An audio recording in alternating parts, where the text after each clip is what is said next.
శుక్లాంబరధరం విష్ణుం శశివర్ణం చతుర్భుజం ప్రసన్నవదనం ధ్యాయేత్ సర్వవిఘ్నోపశాంతయే. ఓం శ్రీ గురుభ్యో నమః.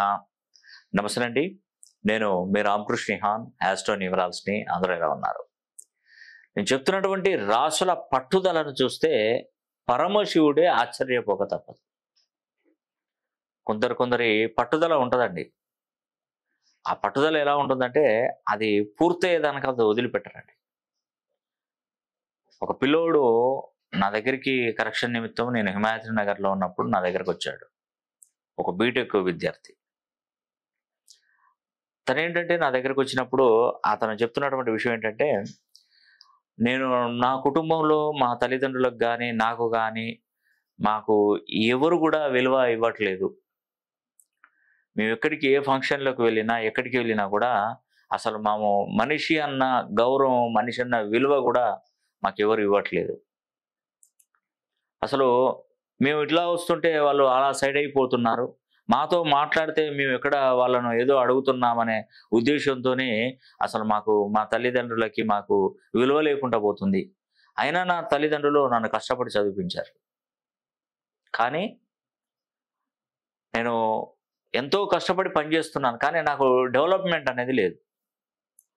అది మరి నా పూర్వజన్మ సుకృతమో, నా తల్లిదండ్రులు నా ఇచ్చినటువంటి పేరు బలమో. మీరు చెప్పే వీడియోలు చూసి నేను చాలా అసలు ఇలాంటి వాటిని అసలు నమ్మను. ఈ శాస్త్రాలను, జ్యోతిషాలను కష్టపడి బ్రతుకుతాను, కష్టపడి పనిచేస్తే సాధ్యమవుతుందని నేను నమ్ముతాను. కానీ వీటి మీద నేను ఆధారపడి నేను బ్రతకను. కానీ నేను నమ్మడానికి కారణం కూడా ఉంది. ఆ పిల్లోడు చెప్పాడండి, నేను మిమ్మల్ని నమ్మడానికి కూడా కారణం ఉంది. ఎందుకంటే మీ దగ్గర కరెక్షన్ తీసుకున్నానే. నాకు ఒక 3 సంవత్సరాల క్రితమే నా ఫ్రెండ్ ఒకతను మీ దగ్గర కరెక్షన్ తీసుకొని ఆయన కోర్సు రాస్తుంటే నేనే హేళన చేసేవాడిని. ఈ రోజులలో ఇవి ఏంది, కష్టపడి పని చేయి, మర్చిపో, అవి కష్టపడి పని చేయడం నేర్చుకో అని చెప్తే ఆయన నా మాట వినిపించుకుంటుకుంటా రాశాడు. రాసిన తర్వాత అతనికి ఒక గొప్ప ఆపర్చునిటీ వచ్చింది. అతను ఏంటంటే వాళ్ళ ఫ్రెండ్ ఇతను అమెరికాకి తీసుకెళ్ళాడు. తీసుకెళ్ళి ఇతనికి మొత్తం టోటల్గా అప్పచెప్పేసి ఒక రెస్టారెంట్ ఓనర్ను చేశాడు. పెట్టుబడి మొత్తం ఆయనదే, మొత్తం ఎవ్రీథింగ్ అతనిదే. వచ్చిన దానిలో 50-50 ఛాన్స్ షేర్ చేసుకుందామని వాళ్ళ ఫ్రెండ్ పిలిస్తే ఇతను వెళ్ళిపోయాడు. ఈరోజు సుమారుగా 10-15 కోట్ల రూపాయలు సంపాదించాడు సార్. అప్పుడు నాకు దీని మీద ఎందుకో నాకు ఆలోచన వచ్చింది. అందుకే నీ దగ్గరకు వచ్చాను సార్. మా పరిస్థితి ఇది.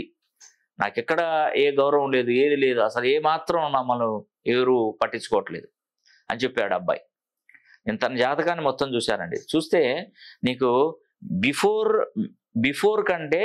మ్యారేజ్ కంటే ఆఫ్టర్ మ్యారేజ్ లైఫ్ నీ జీవితం టర్న్ అయిపోతుందని చెప్పాను. అలా ఎలా సార్ అంటే, చూడు నువ్వు ఏదైనా కూడా అతను ఏం చేసేవాడంటే, ఇది మనకు బీటెక్ సివిల్ ఇంజనీర్ చేశాడు. చూడు నీవు మారిపోతుందా లేదా చూడు.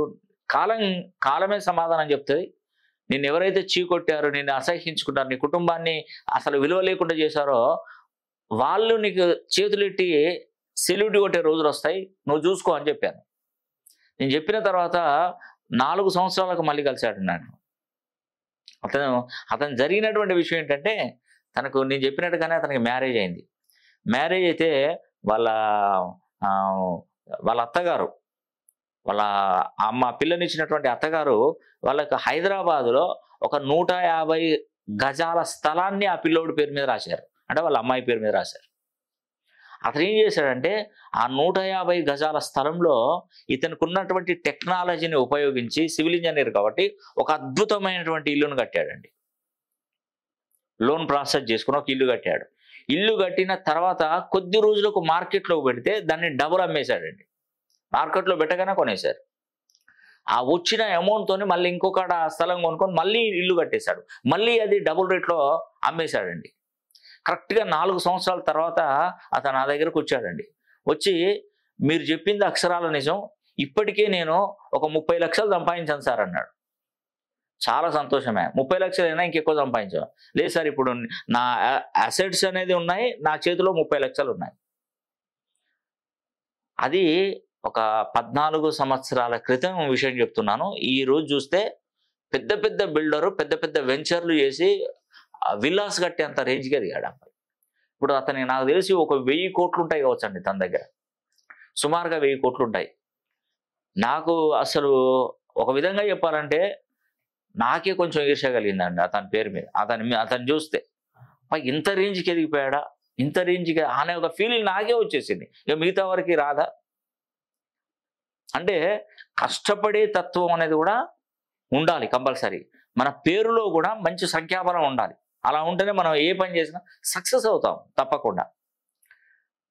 మనం ఇంట్లో కూర్చొని నాకు భగవంతుడినే ఆరాధిస్తాను, నేనేం పని చేయను, నేను 3 పూటల భగవంతుని హారతిస్తాను, భగవంతుని నేను నమస్కరించుకుంటాను, నేనేం పని చేయనంటే భగవంతుడు భగవంతుడే నీకే విధంగా లాభం లేకుండా చేస్తాడు.